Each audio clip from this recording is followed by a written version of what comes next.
Hello, everybody. Good evening. We are here.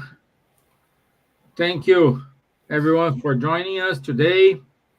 We are live with State São Paulo Spiritist Federation. Roberto Watanabe is here with us. He will keep going in the discussion about the book In the Realms of Mediumship. This is the part number 5. Uh, we will have one more part number 6 next month, and then he will conclude the study from this book. And from August, we will start a new book, The Mediumship Mechanism of Mediumship. And I'm glad you are here. So thank you, Roberto, for being here with us. Thank you for your diligence and patience with all this process. No, I thank you for the opportunity to participate in this beautiful work you are doing there in Ireland. Yeah, good. Okay, so let me see. That is, people are still joining the room. So good. So meanwhile, let me do the initial prayer.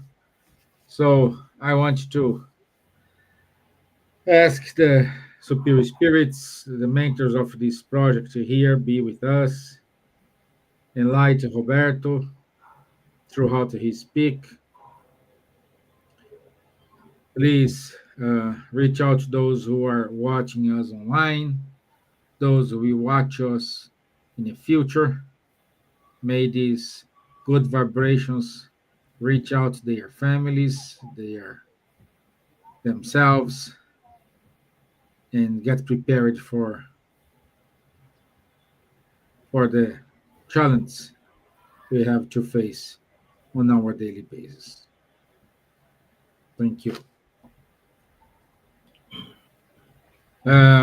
So, Roberto, as we said, I cannot close the meeting today. So, Roberto, when he finish his explanation, he will do the final prayer and you do the final greetings to everyone.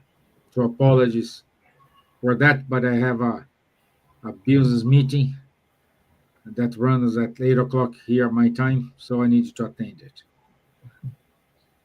Okay. So, Robert, let me put it here, your slide. Let me see. Okay. Okay, it's here. Okay. Thank you, Stephen. Can you see it? Yes, I can. Okay, good. Thank you very much. I thank you.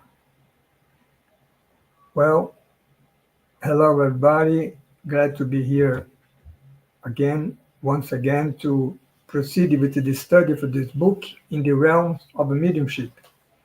This is a book from a spirit was dictated by a spirit called André Luiz, and through the mediumship of Chico Xavier, the most famous medium here in Brazil. He passed away by the end of beginning of this century. And today we are going to see part 5, which is the chapter 23 to 26. So that next month, by June 17th, we will going to conclude this book and see the last 4 chapters. The book has 30 chapters, okay? So let's start by the chapter 23, which talk about fascination. So the situation, as we always have seen, is that André Luiz, spirit, and his colleague Hilario, also spirit, discarnate spirit, they are studying mediumship here on Earth, and they are under the instruction of Aulus, this spirit who is leading them into these studies. And they are participating actually in some activities in some spiritist centers here on Earth. And here they are on a certain spiritist center, and they were following the activities there. And then suddenly there were the audience there on the main room, people that were went there to looking for assistance, spiritual assistance. Then one of them, a female patient, Andrea Louise says, unexpectedly fell into an agitated trance, and she was under the control of a perverse spirit. So that's something interesting because we incarnate here, all the people there on that main room could not see such a spirit, right? Which was controlling her. But Andrea Luis and Hilario and Aulus, they are on the spiritual realm, so they can see the spirits, right? Right. So that's why he's telling him here that she's under the control of such perverse spirit, and then because she was under his control, Andrade says that she stood up in a weird manner and spinning on her heels, fell into convulsions. Okay, so and virtually howling, Anjali says, like a wounded wolf, she took on an animalistic appearance while thrashing around on the floor, right, agitating, then on the laying on the floor. And then Aulus, the instructor, and Clementino, who is the discarnate director of that spirit center, they use the magnetic resources to force the spirit to loosen his grip over the patient. Uh, okay, so that is the action that Andrea Luis is seeing from the spiritual realm point of view. Because we, if we were there, we as incarnate, we could we couldn't see anything, right? So then Aulus explained to both Andrea Luis and Hilario that they were facing a complex case of a fascination. Fascination is a kind of a obsession, right? We have three kind of obsession: simple obsession, fascination, and subjugation. And fascination is one of the most serious kind of obsession, and because the spirit takes control upon the mind of the woman in this case, right? So she was under the control of a dreadful, discarnate hypnotizer, and he was assisted by several fellows in an intricate web of revenge, Andrea says. And she was a victim of lycanthropy. Lycan is a word which is related to wolf, right? That animal, huh? Similar to a dog. And she was a victim of such lycanthropy. And then lycanthropy causes the delusion that one becomes a wolf, right? So, or the werewolf transformation. So that's why she was acting like she was a wolf. And under the guidance of the man center's mentor, uh, which is Clementino, How is the incarnate director, right? Every spirit center, there are two directors in every spirit center. The discarnate one, which we call the mentor of the spirit center, and the incarnate director, right? And how is the incarnate director? And he tried to calm down the angry communicating spirit. So in this case, how starts to dialogue with him. Okay, doesn't mean that he could see the spirit. Uh, Only that is actually he is acting through her, and how is apparently talking to her, but actually he's talking to the spirit, the communicating spirit. And then Aulus applied the passes upon the patient's throat, and soon after, her tormentor started to speak gibberish through her. It starts to speak strange. language, right? So in this case, we have a phenomena here, which we call psychophony, right? Because in this case, the spirit, uh, the perverse spirit, as Anjali says, is speaking through the woman herself, right? So after Aulus has applied the passes on her throat, then the spirit could talk through her, and that's why Raul tried to calm down her, right? Him, because Raul is talking to him, and he's expressing himself through her body. That's what happened here, right? So then Aulus clarified to explained to Andrea Luiz and Hilario that the roots of discord, because in this case you have this man which is an obsessor, right? And then the woman which is being obsessed by him. Well, we know that uh, whenever we have this kind of a relationship, there is some problem from the past, right? From a past life, and so that's what I was explaining here, right? That the roots of discord went back to the 10th century. You see, almost 1,000 years ago was the roots of discord was there 10 centuries ago, right? In the old Tuscany, right? It's a region of Italy. And then the man, which is now is her obsessor, he was an unfortunate brother, Aulo says, uh, and he was a legionnaire of Hugh, the powerful Duke of Provence. So he was a kind of a soldier, huh, at that time. And then to satisfy the woman, now the woman who is being obsessed by him, uh, who did not return his devotion, and he turned into a cruel strangler, and he even killed some of his relatives, right? So that's why he was so angry now, because after doing such uh, awful actions, and not being returned by by his devotion, he became very angry, right? So that's why Paulo says that now his heart it was like a vase overflowing with bile, right? And against the woman. So that is the situation.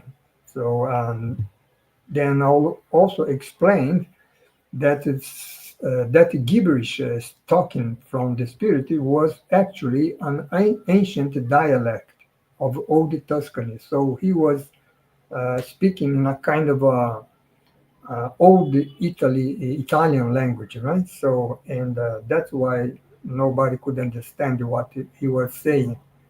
And so, again, right, the woman was expressing, but he was expressing actually through the woman's body, right? So, and so that's why André Luis Aulo says that this was a case of a polyglot mediumship or xenoglossy, right? So it's the ability to speak a language that the one has never learned. So meaning that the woman that present incarnation, she didn't know such an ancient dialect, right? But of course, she did know 10, 10 centuries ago, when all the action occurred, right? Um, which was the roots of the discord. And that's why she was expressing such ancient dialects, or he was expressing to her. And in this case, the medium presently, in the current life, he or she doesn't know the language, but uh, in a past life, he or she knew the language. So that is something specific of such a kind of a mediumship, right? So that's why all says here that although the for the she didn't know, right? currently she knew in the past. Right? It is necessary that the medium had known the language in the past, which is the case of the woman 10 centuries ago. And then André Luiz asked the Aulus, the instructor, well, how would such a situation be resolved, right? Because there is a discord between the man and the obsessor and the woman, which commanded him to such awful action, right? Dreadful action in the past. Then also replies that the patient or the woman was being prepared. The woman is incarnate, right? And the obsessor is discarnate. So the woman was being prepared with a focus on a just solution to the case. And what would be the solution? The solution would be that in the near future, she and the tormentor would soon become mother and son. So, meaning that she would receive him as a son, as her son, right? And that there was no other alternative as a redemptive option. So you see that every problem that we have from the past with someone, we must in some day, now or in the future, we must resolve we ourselves that problem, right? No one else will resolve. The people involved are going to resolve it. So that's the law of cause and effect, right? Or action reaction, we say in spiritism. So that by receiving him as a son, then and Paulo says, with the divine energies of the pure love of motherhood, touching her sensitivity, she will practice the whole hurry of welcoming him into her arms. So you can imagine that this guy, when he's born as her son, it will be it won't be a easy relationship, right? Because there are these problems from the past, but at the same time, they are linked in a very close relationship because now they are mother and son. So that's the way life brings us together in order to replace hate by love, right? So that's how the situation is going to be solved. Very interesting here, right? So that's the case of one of the chapters of the book. Then the next one is called expiatory struggle. So then another case there, right? At that spirit center, a young man sitting with the other patients in the room, the main room of the spirit center, he suddenly is overcome by severe coriform movement, right? Irregular movements. And then he also emitted the groaning and grunting sounds as if an invisible glove were strangling him. So he felt like someone was strangling him. Right? And not far away, Angelis says, two unpleasant spirits were watching his movements, but without visibly acting upon him. So those two spirits were not acting upon him, were not attacking him, right? But whenever he experienced the presence of his delinquent companions from the past, so meaning that he had some problem from the past and of delinquency, and he had some companions for that delinquency from the past, and two of them were present there at the spirit center. And when he felt their presence, then he gave in to hysterical fits. The coriform movement is emitting groaning and grunting sounds. And then Aulus, the instructor of André Luis, and Clementino, which is the discarnate director of this center, they applied the magnetic assistance to quiet his disturbed body, right? So in order to calm him down. And then after the meeting at the Spirit Center, they accompanied the patient home. So André Luis, Aulus, and Hilario were together with the guy, to his home. Uh, the guy is named Americo, right? So Americo lived with his parents, three brothers and one sister. One of his brothers was an alcoholic, and the other two were wasting their youth on nighttime extravagances, André Luis tells. And then Julio, which is his father, was paralytic and undergoing his own bitter trials, although seeking for recovery. So there is another situation here, right? And this is you see, all of these persons were reunited into a family, right? That, for sure to to to to resolve some problem from the past, and we are going to see how such problem is. And but they were sustained by the wife of Julio, the mother, heroic devotion, and with her support, Julio brought five children into the world, which was the four men and one woman, and the daughter was a selfless companion. So the father has a problem from the past, the four sons have a problem from the past, and the mother and the daughter came to help them actually, right? So uh, the mother and the daughter didn't uh, didn't have any problem from the past. They came to help him. So that's happening also, right? We have to resolve the problem from the past with our enemies, let's say, but to help us to overcome such problems, um, some let's say some friends, some spirit friends also reincarnate together with us to help us, right, to overcome and to resolve those problems. That's exactly what's happening here, right?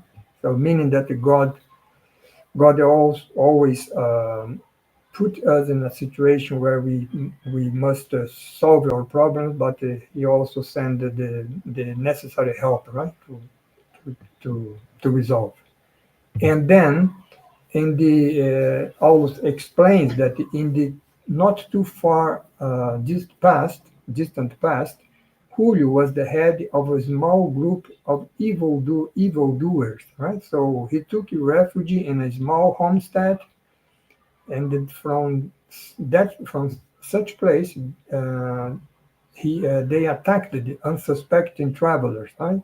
It was a kind of a, let's say, a home on a street, on a road, for example, right? And then they dedicated himself.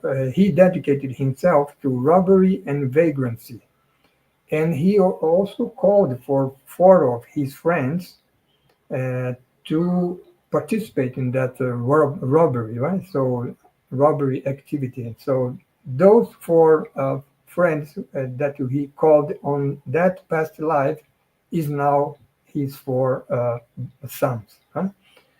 And now he seeks to restore them to the righteous path, meaning that now Julio is aware of the problem from the past, and he's looking for resolve, right? Constantly looking to resolve that problem. So that's why Allah says that he seeks to restore even the four of his friend from the past to the righteous path, while he himself is in dire straits because he's suffering, right, from the consequences of those actions from the past.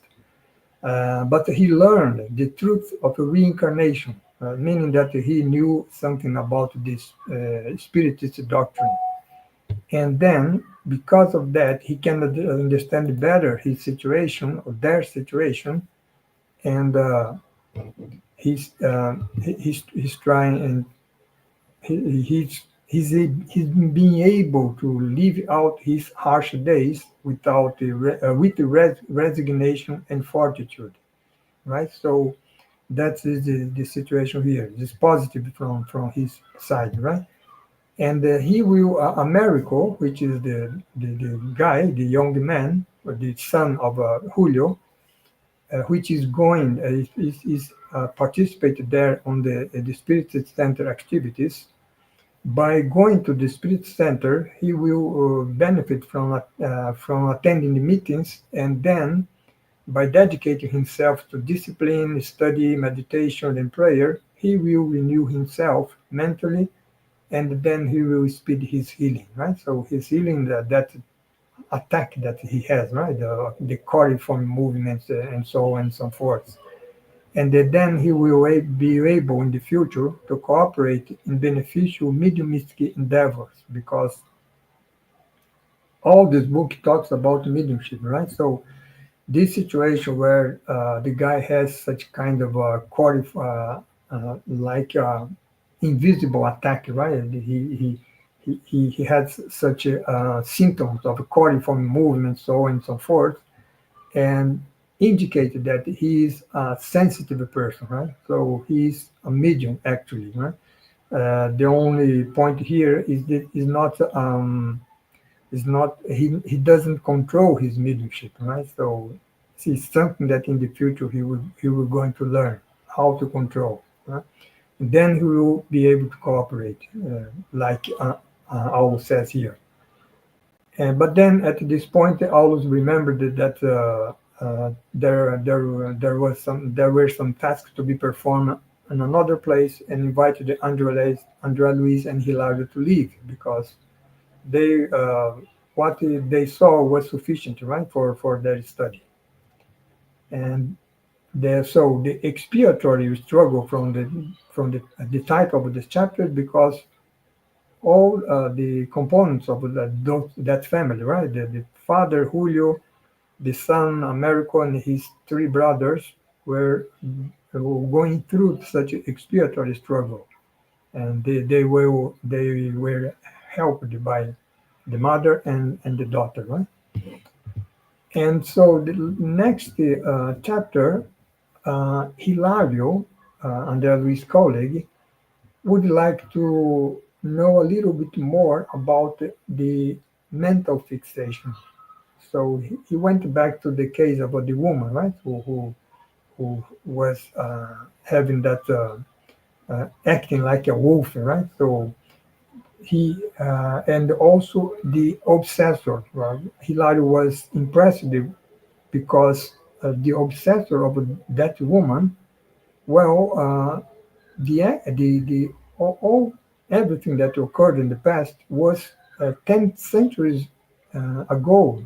So Hilario was impressed that how can a person stay fixed, well, on something that happened 10 centuries ago. So that's what he would like.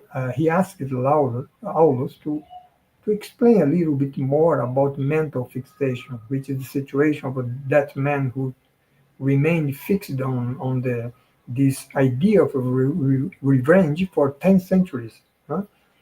And then uh, he, uh, he how Hilario asked, how could that man, um, how could he have been in such a lamentable state for so many years without having reincarnated?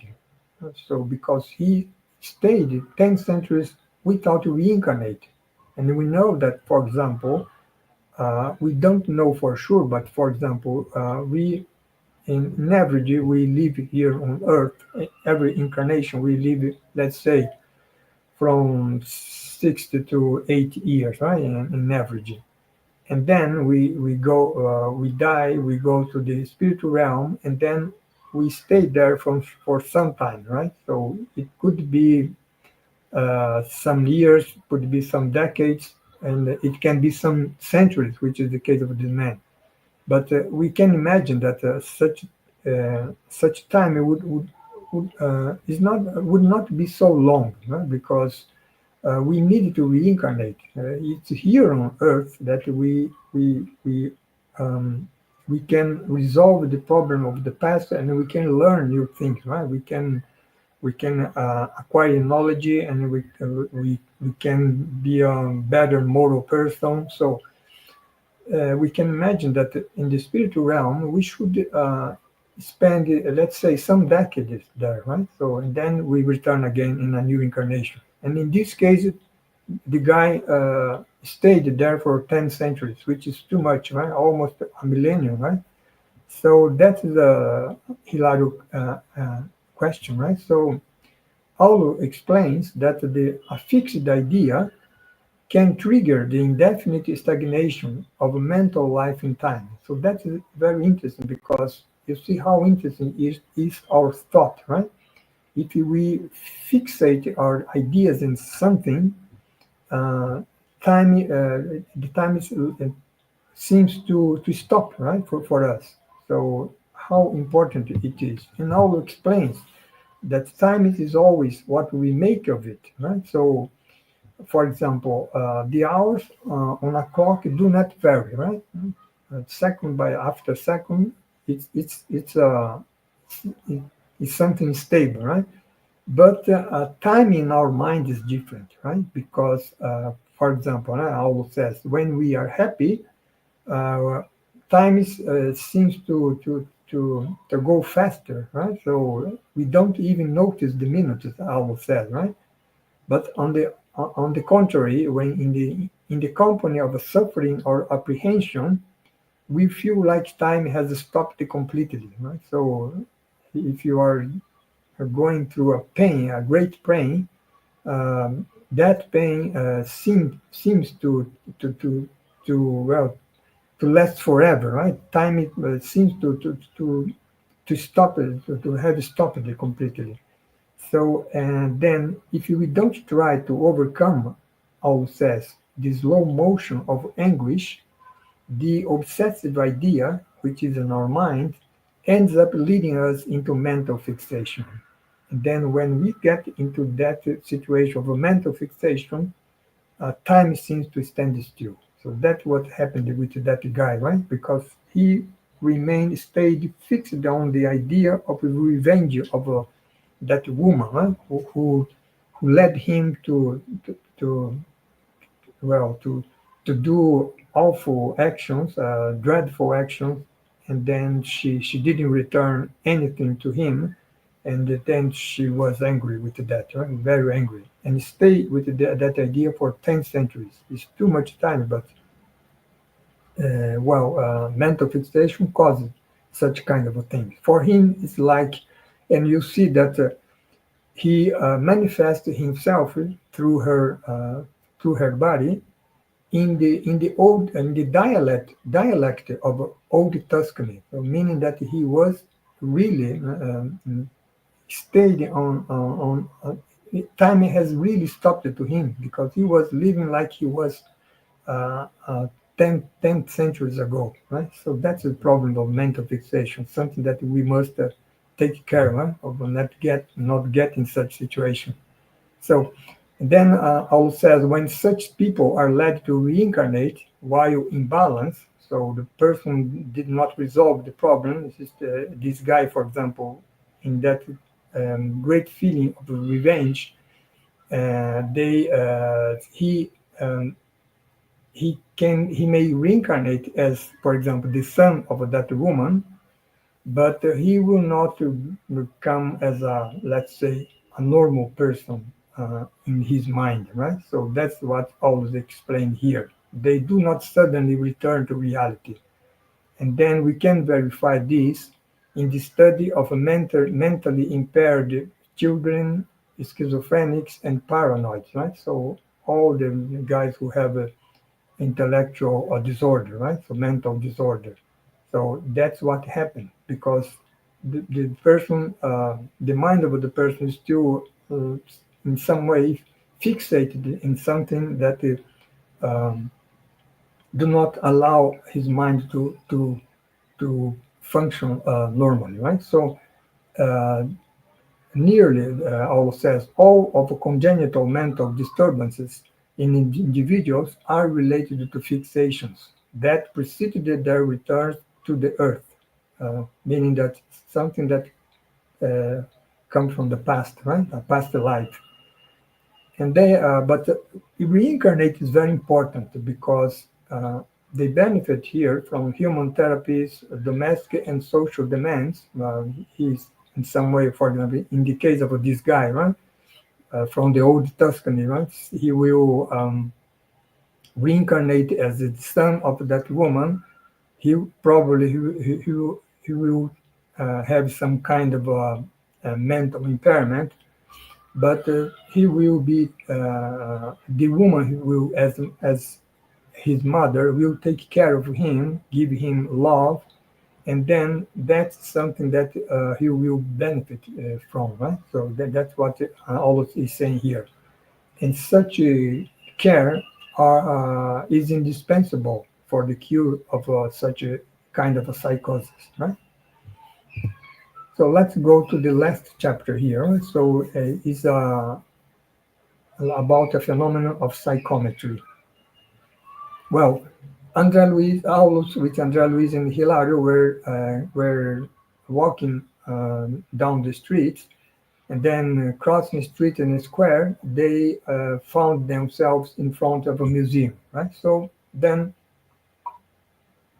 Aulus invited them to enter in order to conduct some studies about psychometry. So what is psychometry? Psychometry is a kind of a mediumship where the medium, by taking into his hands or her hands an object of someone else, he can in some way gain in contact with that person, which could be either incarnate or discarnate one, so this guy who was the owner of such object, and then by gaining contact, the medium can let's say can get some information about the life of such person, right? Whether he's still living alive or not, right? So that's why Andrea Luis explained here that psychometry designated the faculty of reading impressions and memories by touching ordinary objects, right? So that is psychometry. It's a very interesting kind of a mediumship phenomenon. And then there inside the museum, they noticed a curious clock encircled by a luminous whitish band. So there was a clock there on the wall, right? So I know the clock.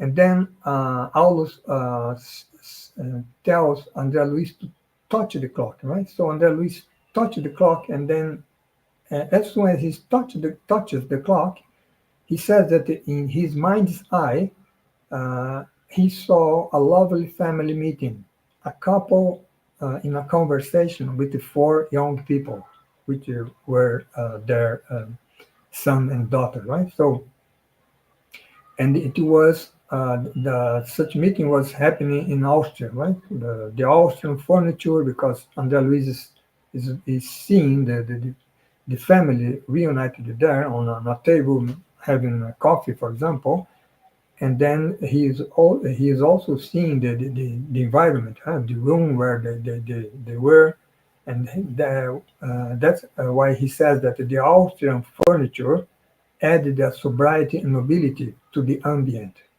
which was decorated with the flowers and paintings.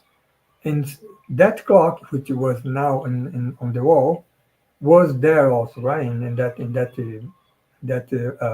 family meeting, right? Was there, dominated the scene from an old wall adorned with care, as we said, right? So you see, uh, such clock, the the family, or probably the father and mother, they have some affection, right, for such object, and such object were impressed with her their memories, right? Their impressions and memories. So that impression, the memory was what Andrea Luis saw by touching the clock, right? So Aulus tells Andrea Luis and Hilario that the clock used to belong to a respectable 19th century family, right? So something from 1 century ago, because the book was published in the middle of 20th century, right? So 1 century ago, This clock was used by this family, an Austrian family, right? And the object itself was enveloped by the reminiscences of the former owners, right? The father and mother of that family. And by examining it in its present state, André Luiz was immediately tuned in to their memories. So that's why he see those images, right?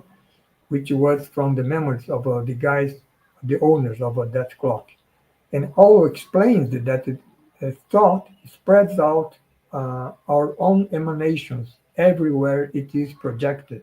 So that means that if you, for example, if you have an object, right, which I like such object, I'm always keeping that object with me, right? So in some way, such object is magnetized with the impressions of what happened in my life, right? So it gets impressed there on the object, so that in the future, no matter I am still alive or not, a medium, a psychometry medium, can, by touching that such object, can have an access to the memories, with my memories, which is in some way magnetized and impressed in that object. So that's what happened, right?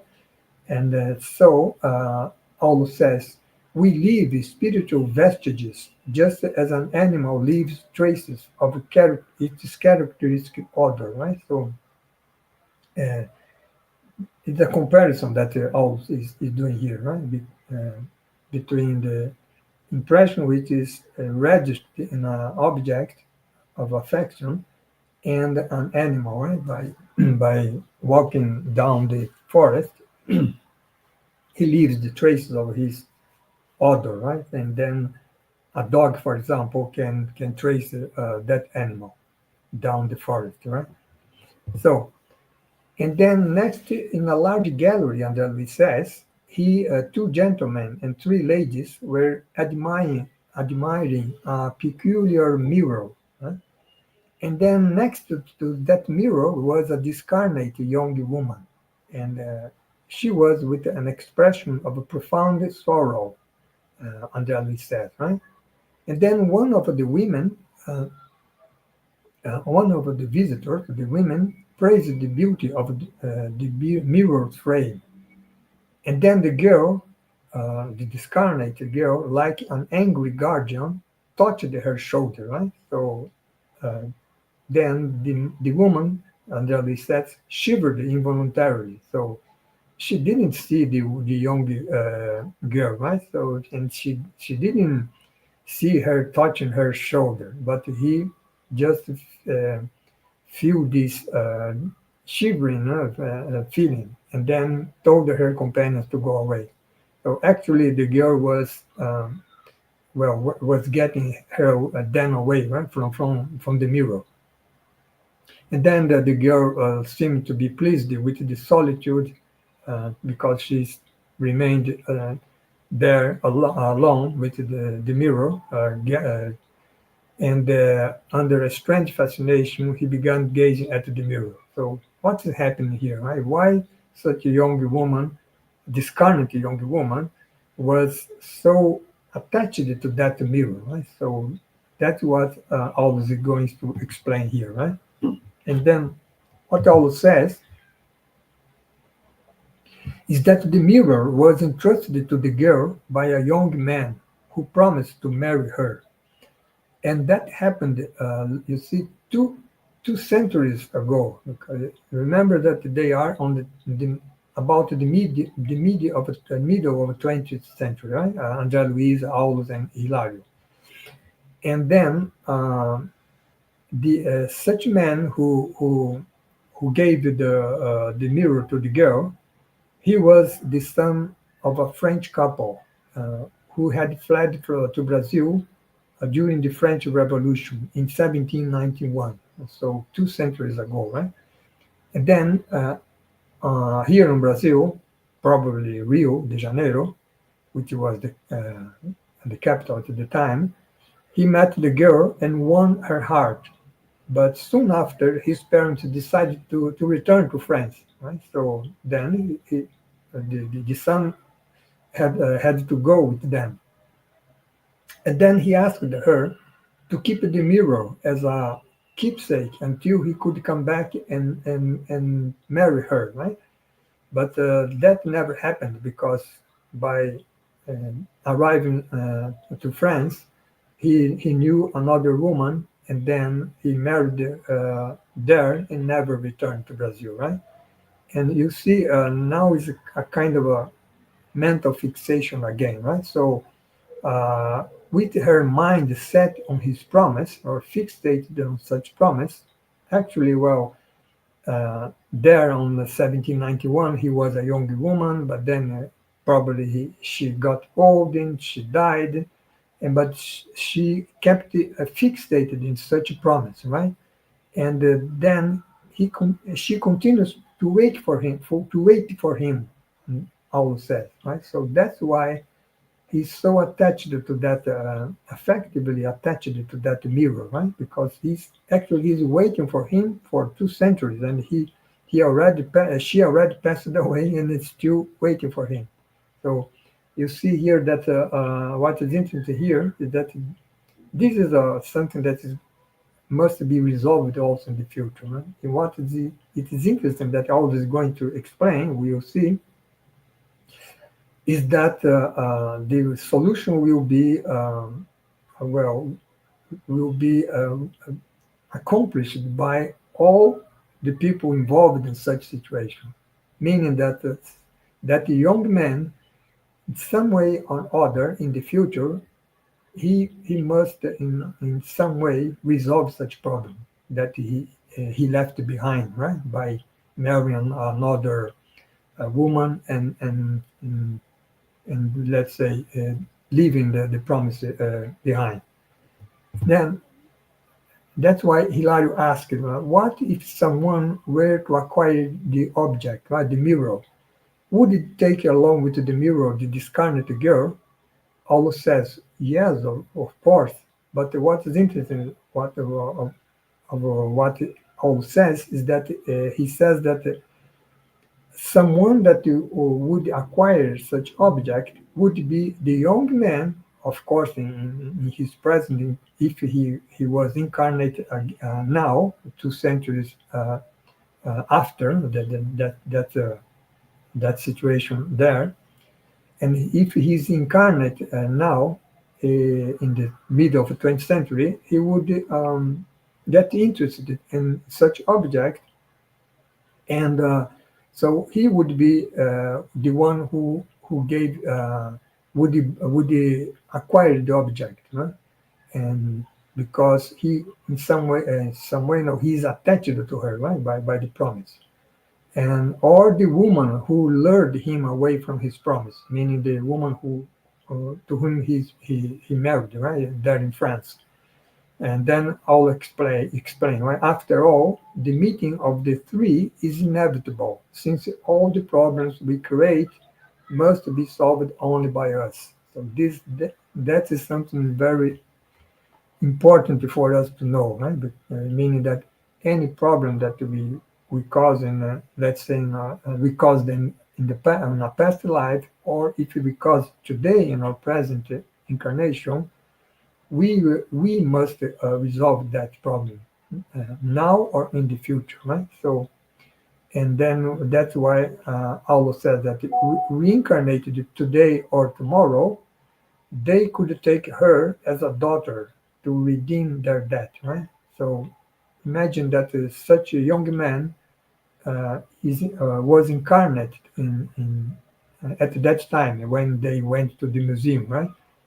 And then he was married again to the same woman which he had married 2 centuries ago, and probably such couple would receive that young woman who was attached there to the mirror as their daughter, to redeem their debt.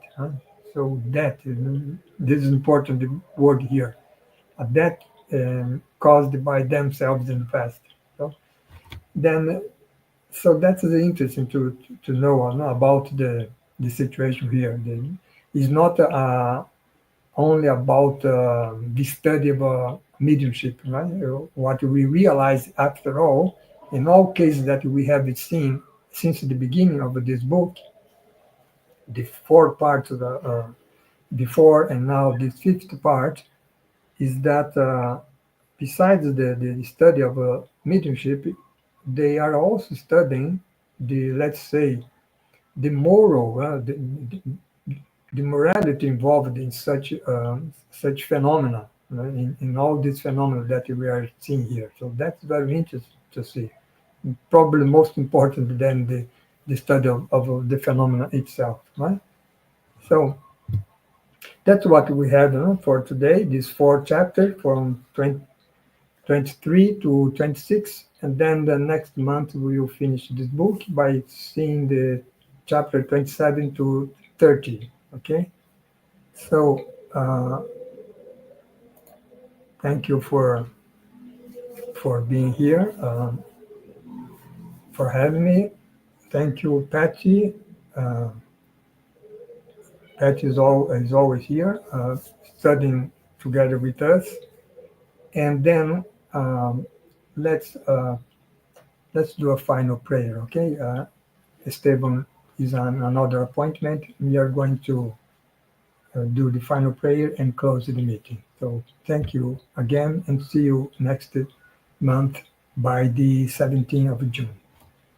So let's thank the spiritual benefactors by the by helping us in our studies, our preparation or presentation of these important issues regarding mediumship. And through such a study, we understand better what not only mediumship itself, we are all mediums in some way or the other, but also learning about the our life, our life, the what happened in our life, what the actions that we have, the problems that we cause because of our, let's say, in a positive meaning, our ignorance, right? But in a positive manner, and then the solution that we must find by ourselves. So let's also thank Jesus by this opportunity to be reunited in His name, and finally to God, our Heavenly Father, for the opportunity of this current incarnation, where we can learn uh, a little bit more about, let's say, the mystery of a life, of our lives. Okay, so be it. Thank you again.